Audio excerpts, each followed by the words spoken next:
You were recently on Bill Maher's show, and he allowed you to at least review the thesis of enlightenment now, but then he rattled off a series of things that would seem to counter the idea of progress in humanity today. So I thought, and then what he did was he read off this list and then went to the panel and left Steve standing there. But I have some answers. So I thought I'd read the list, and then here's your chance to respond to Bill Maher. ISIS. Ice caps melting, depleted groundwater, identity theft, Russian meddling, campus rape crisis, opioid addiction, antibiotic-resistant germs, coral reef destruction, colony collapse disorder, bees, violence in football, drought, flooding, brain-eating amoebas. I haven't heard of that. I haven't heard of that one. 1 billion people still defecate in the street. Police racism. Oceans are lawless and polluted. Solitary confinement, EU is breaking up, refugees, church pedophiles. He came up for air every once in a while on this list and looked at you and then continued. PTSD and veteran suicides, bullying, homophobia, sinkholes, infrastructure crumbling, longer commutes, factory farm runoff, plastic in oceans, endocrine disruptors, running out of water, running out of sand. Your office is killing you. And then he finally got to the only ones that really matter, nukes and climate change. So you wanted to say to him. Yeah. If at any time you make a list of the worst things that are happening in the world, a world of 7.5 billion people, it's always going to sound dire, because those are the very worst things that are happening. And whether or not progress has occurred, it's irrelevant whether problems exist, because progress doesn't consist of magic, of a miracle, of utopia, of problems disappearing. It means that the problems of yesteryear were worse. And in every one of those cases, it's simply an example of a problem that we're facing now. But for many items in those lists, things were much worse 20 or 30 years ago. It's just that in many cases, people didn't care 20 or 30 years ago. Or that if you just indicate that some ill or harm is greater than zero, you haven't said anything about whether it's gone down, up, or stayed the same. So an example would be bullying. In fact, rates of bullying have come down. When you and I were kids, bullying wasn't considered a social problem. It was considered a part of boyhood. And the idea that the President of the United States would give a speech on the evils of bullying would have been ludicrous. It would have been subject to a satire. But our moral standards have risen, so we, I think, quite rightly believe that bullying is an evil that ought to be eliminated. But because our concern has risen, we mistakenly think that bullying has risen, whereas data on bullying show that it's gone down. Likewise for police shootings.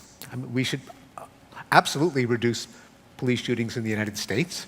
But police shootings in the 60s and 70s were much worse. But no one makes the comparison. It's one of the pathologies of conventional journalism, that because it focuses on events rather than trends, because it is generally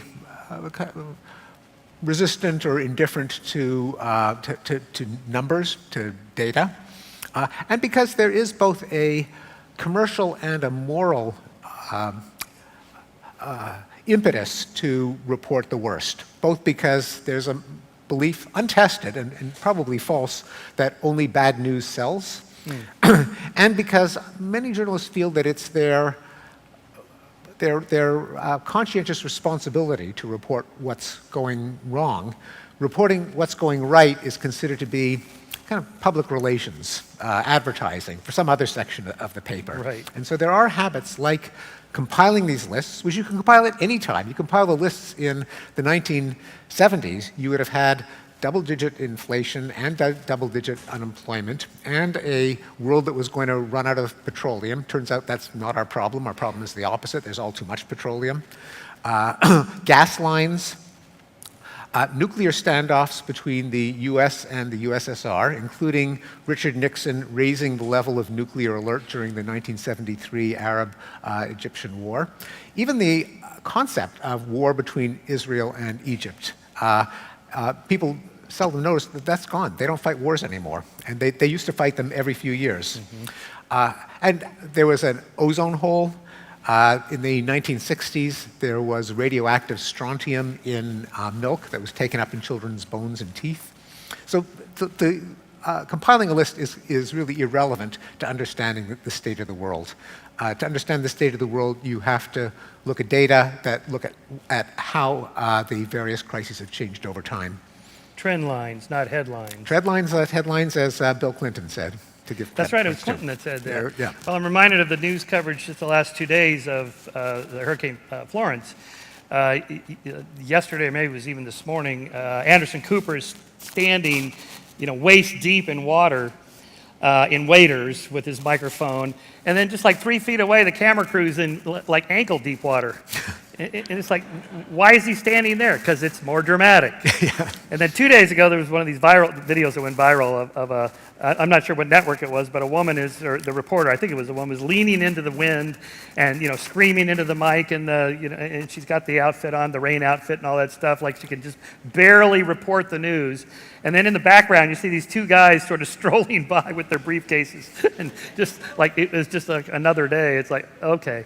Well, it is part of a problem, and although I don't want to join in the sometimes paranoid criticism of the mainstream media, because they're much better than the alternative, the non-mainstream media.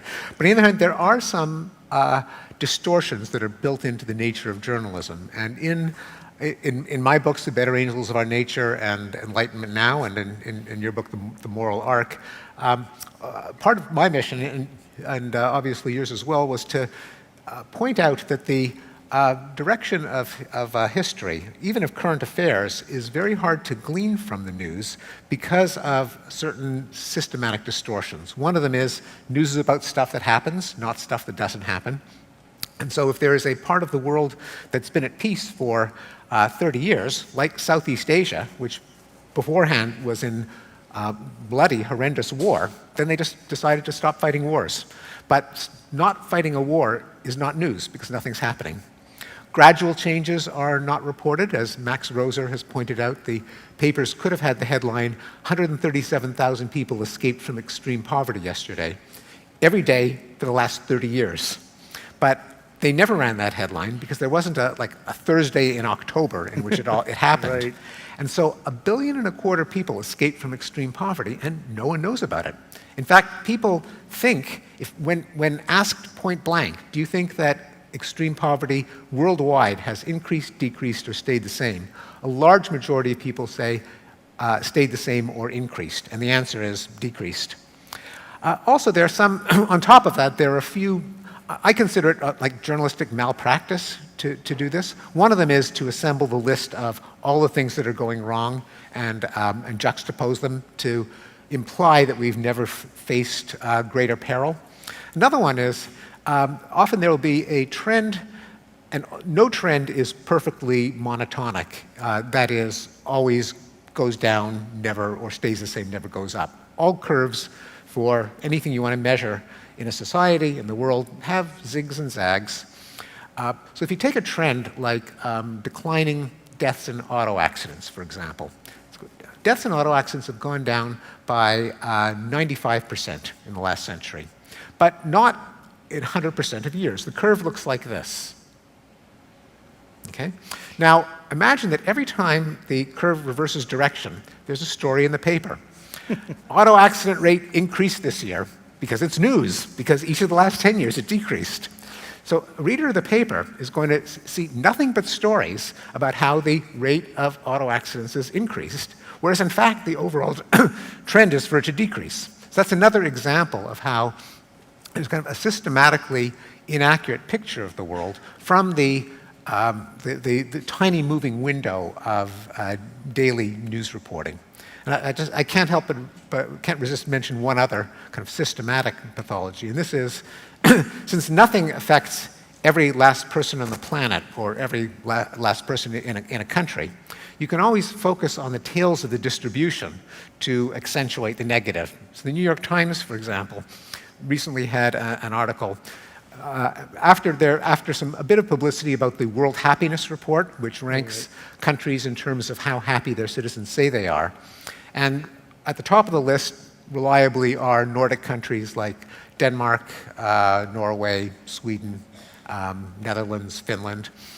And there's an article about how, I'm not making this up, not everyone in Sweden is happy. that if you look at the 10% least happy people in Sweden, they're really not very happy. Now, this should not be news. Right. But I think there is something of the ethic that if you're reporting something that's gone well, you're complicit with power. Yeah.